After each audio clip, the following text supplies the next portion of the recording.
गोपालकृष्ण गोरक्षण संस्थेमध्ये मकर संक्रांत निमित्त गोपूजन कार्यक्रम संपन्न। दिनांक 14 जानेवारी 2024 रोजी सालाबाद प्रमाणे गोपालकृष्ण गोरक्षण संस्था जळगाव जामोद येथे मकर संक्रांत निमित्त गोपूजन कार्यक्रम संपन्न झाला। गोपूजनासाठी सकाळी 6 वाजेपासून स्थानिक महिला आणि नागरिकांचं आवागमन सुरू झालं। यावेळी कार्यक्रमासाठी विशेष उपस्थिती म्हणून जळगाव जामोद उपविभागीय अधिकारी शैलेश काळेसर व तहसीलदार पवन पाटील हे प्रामुख्याने उपस्थित होते। त्यासोबतच मंचावर दत्ता पाटील, किसनलाल केला, नवल भैया, अनिल जयस्वाल, डॉक्टर शिक्षिका होते। सर्वप्रथम संस्थेचे विधी सल्लागार एडीव्ही शशिकांत गुप्ता यांनी काळे साहेबांचा सत्कार केला। तसेच गोविंद अग्रवाल, महेंद्र पलन, ओम गांधी, कृष्णाजी चांडक यांच्या हस्ते इतर मान्यवरांचं स्वागत पुष्पहार देऊन संस्थेकडून करण्यात आलं। या प्रसंगी संचालक परेश भन्साली यांनी गोरक्षण संस्थेच्या कामकाज विषयी माहिती दिली। तर संस्थेची स्थापना 1901 साली झालेली असून अंदाजे 350च्या वर भाकड व दूध न देणाऱ्या आणि वयोवृद्ध गोमाताचं संगोपन संस्थेच्या वतीने करण्यात येत आहे। संस्थेकडे गोमातेसाठी 3 मोठे टीन शेड आहेत। लहान वासरू आणि आजारी गोमातेसाठी वेगळं स्वतंत्र शेड आहे।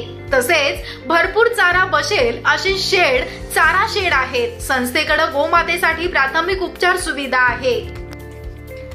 100 गायींना परिक्रमा देता येईल अशी व्यवस्था आहे।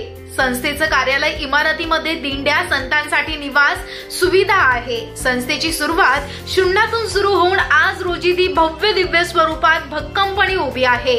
संस्था धर्मदायुक्त कार्यालय बुलढाणा येथे रजिस्टर असून तेव्हापासून मार्च 2024 पर्यंतचे संस्थेचे ऑडिट झाले आहे। संस्था प्राधान्याने दूध न देणाऱ्या भाकड, वयोवृद्ध तसेच कोणवाडा मार्फत कत्तलीसाठी जाणाऱ्या पोलीस स्टेशन मार्फत मिळालेल्या गोमातेचं संगोपन करून जीवन द्यायचं कार्य करते।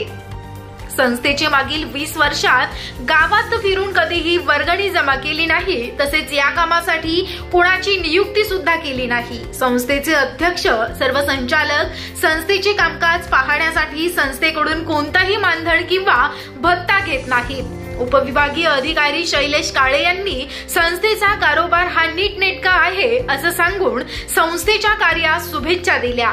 तहसीलदार पवन पाटील साहेब आणि दत्ता पाटील यांनी आपलं मनोगत व्यक्त करून संस्थेच्या कामाविषयी समाधान व्यक्त केलं। मान्यवरांनी गोपूजन सोबत संस्थेची पाहणी सुद्धा केली।